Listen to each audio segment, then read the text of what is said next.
Napa cult cab sales are slowing down. I felt like we've talked about this before. Are US and European Michelin-starred restaurants created equal? I honestly don't think so, and either does VinePair. Wine improvement districts. I know, you're tired of talking about them. They destroy friendships and families, but we're going to give it a go. All that and more on this week's episode of This Week Uncorked.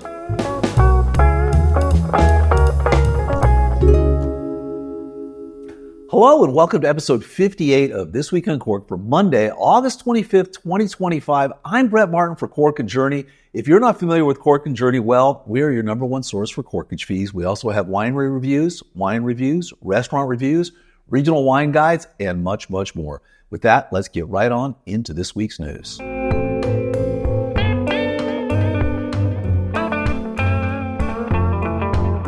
All right, over at the Raw Report, Mike DeSimone and Jeff Jensen write that the demand for cult Cabernet Sauvignon is softening as collectors experience palate and wallet fatigue. Many shifting towards lighter, better values from regions like Bordeaux, Tuscany, and Spain. Auction prices are dipping, allocations are going unclaimed, and even long-time Napa loyalists are trading in $500 bottles of Chablis, Pinot Noir, and Chardonnay for $50 to $100 range. Maybe it's just because some common sense is setting in. But anyway, here's a quick quote from the article. We noticed the first crack in the all Napa, all the time facade came in December after we wrote an article decrying the winery allocation system that makes purchasing a bottle of wine much more difficult than it needs to be. In the aftermath, several friends and acquaintances wrote to let us know that after signing up for a winery allocation list years ago, and never receiving so much as an email confirming that their information had been received, they had suddenly heard from several high-profile, top-tier direct-to-consumer brands announcing that there were openings on the list for those who wanted to purchase wine. Perhaps the tacit acknowledgement by wineries that they need to be less coy with their allocations. I'm not a big fan of the entire allocation system. Actually, I've had the exact same experience where lately, I've just gone on an allocation list and gotten an email the next day saying, hey, guess what? You're in, which means there really was no allocation and they are experiencing difficulties. But look, anytime there's economic fatigue, anytime there's economic issues, people are going to tighten up. And the easiest place to tighten up, honestly, you're not giving up much if you're drinking a $100 bottle of wine as opposed to $500, because there are some killer $100 bottle of wines out there. So anyway, interesting read. Again, we're talking about this little bit of a downturn, but all things are cyclical. With that, let's move on to the next story. Well, I have to tell you, this podcast could not have come out at a better time. It's the VinePair podcast. The title of it is, Are All Michelin Stars Created Equal? And it's Adam, Jonah, and Zach over at the VinePair podcast go in and they do a deep dive kind of talking about the difference between Europe Michelin stars and those in the United States. The crazy thing is as you know, Tina and I have been over here. If you're watching the show, you know this. We've been over in Europe for over 2 months now. We've probably dined, luckily for us, probably at over a dozen different Michelin star restaurants. And there clearly is a complete difference. So the service level clearly is completely different. And the standards in the United States, I think, have to be much, much, much higher for service, even for food. You know, in the article or they have a little write-up on the podcast, and they're talking about how, the kitchen is the boss and service is less and it feels a little cold. I'm not sure the kitchen is the boss. I honestly think some of these chefs are just creating stuff that nobody really wants to eat. I don't know. I mean, some of the flavors, they didn't seem to make a lot of sense. Definitely the wine pairings didn't make a lot of sense. It's like, they just want to save money, so it's white wines with everything. Big, dark red meat, whatever, whites across the board. It was crazy, but the service is a disaster. Also, just like one waiter for an entire room and people running around clumping. The whole experience is completely different. It seems like every single city, small town, as you go through Europe, has several Michelin star restaurants in it. And you ask yourself, why is it so hard in the United States? In the U.S., a restaurant gets a single star. It's a huge deal. They usually had to work years for it and go through all kinds of hoops. And anyway, yes, there is a complete and total difference in our opinion. Love to hear what you think. That's not to say we haven't had some absolutely outstanding meals and had some absolutely outstanding service. But as a general rule, slipping into a restaurant with 1 star in Europe, if you didn't know it had a star, you'd have no idea. It's just a regular restaurant. Maybe it's got a tasting menu. Maybe that sets it apart. Hard to say. All right, with that, let's go on to our next story. All right, well, I had to include this story in because this is just the media today. As we know, wine sales are dipping because, people aren't drinking as much anymore. The younger generation, Gen Z and millennials, aren't drinking. They're going sober. And we keep hearing this over and over again. And then Market Watch comes out with the article that says recent analysis suggests that Gen Z isn't giving up drinking at all. It's just consuming less frequently, more deliberately, favoring authentic, health-conscious choices like additive-free, low-calorie options and premium cocktails, and that the sober craze has basically run its course. I don't know. Interesting article, good read across the board, I guess, but I can't make heads or tails of this because every day it's 5 stories that there's a negative to maybe 1 that it's a positive. Sales are declining. Volume is dipping. There's a glut of inventory.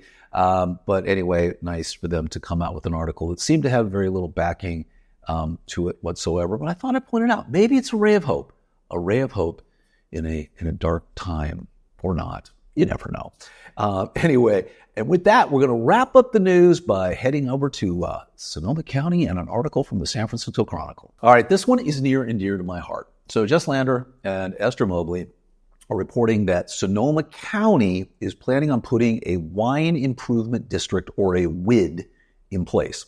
This is going to levy 1% to 2% assessment on tasting rooms, all their direct-to-consumer sales. So, bottle of wine is $100. It's going to cost you $101, $102 for that wine on top of the sales tax, on top of everything else.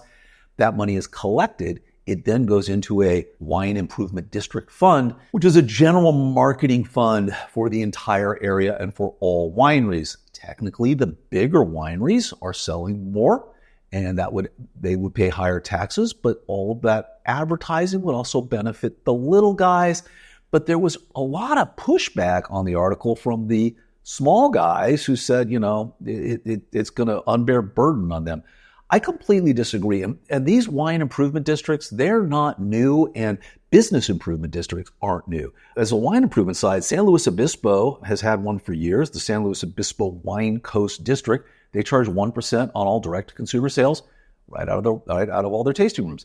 Temecula Valley, they don't tax the wineries, but they have a 2% tax on all hotels and vacation rentals. Again, all of these funds go towards developing the local neighborhood. And then in Santa Barbara County, they've got a 1% tax on all direct-to-consumer wine sales out of the tasting rooms.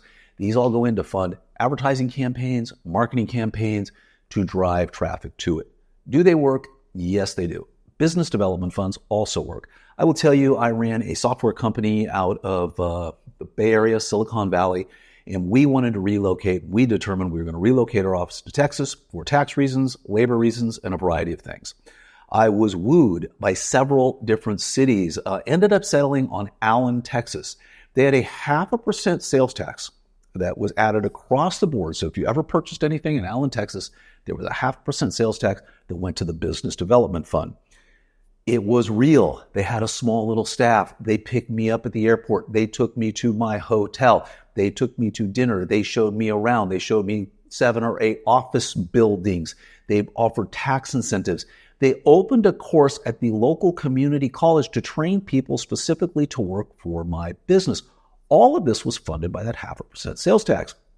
A tremendous amount of businesses moved in there. It's the same thing with these basically wine improvement districts. All of this money goes to basically bring more people in, generate more sales, make things better. Sonoma, little wineries there. I think you're making a mistake. It would actually be a very good idea, in my opinion, but I'd love to hear yours as well. And with that, that's going to wrap up the news, and let's get right on into our wine and winery of the week.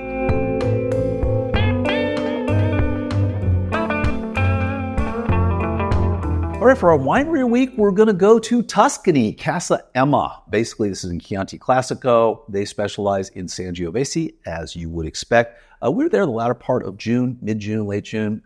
Beautiful winery, 2 stories, beautiful views out over the vineyards. They have a nice little restaurant there. You can actually have a pairing with a meal with cheeses. They make some nice stuff. Again, all their focus is mostly on Chianti Classico. They've been around quite a while, and the winemaker is Marco Salvadori. Worth taking a look at if you are in Tuscany and you are in Chianti Classico. I will say they also make some killer balsamic vinaigrette. They had some 20-year-old and some 100-year-old. We had the 100-year-old on a little vanilla ice cream, and that was a winner. Never had that before. If you have, if you haven't, you should try it. If you have, you know exactly what I'm talking about. And for our wine of the week, we're going to go to a Patrimonio Rosé, Craze des Agriate. It's basically a rosé wine. We gave it 92 points. It's a whopping $24 out of Corsica. And it is, the grape on it is a Nel Ucciu, Niellucciu. Never had it before. Really refreshing, great little summer wine. It's just nice. So anyway, if you can, easy to find that. We've got a link to where you can purchase it on the article over at Cork and Journey. So check out that review and grab yourself a bottle of that. You won't regret it. With that, let's move on to our restaurant and Corkage of the week.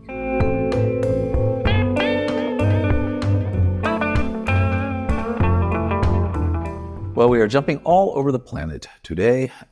Anyway, from Corsica to Tuscany and back to Solvang. And for the restaurant, I can't believe that we actually haven't talked about this one before, but it is First and Oak in Solvang, California. It is the premier dining experience if you're in Solvang. So if you're staying there, you have to go dine over at First and Oak. Always outstanding, always great food, always amazing service. They've got great wine pairings. You just can't go wrong. It's tucked away in a little hotel. So it's the Mirabella Inn. It's kind of on the ground floor there. It takes up the whole ground floor of that hotel. As you might imagine, it's on First and Oak in Solvang, consequently the name of the restaurant. Easy to find. Pretty much if you're staying anywhere in Solvang, you can walk to it easily. And it would be one I would definitely add to your list. We gave it 5 stars. $3 signs, not quite 4, but outstanding. I chose it for my 60th birthday. I loved it so much. Well, that was, just a couple weeks ago now. Anyway, and the Corkage fee is only $30. So again, another one of these great restaurants in wine country that allows you to bring your own bottle in and doesn't gouge you for it. Because if you're out tasting wine all over the San Ynez Valley, odds are you might come back with your own big bottle and want to bring it in. So there you go. So that's First and Oak in Solvang. Check it out. With that, it's going to wrap up our show. Episode 58, moving right along.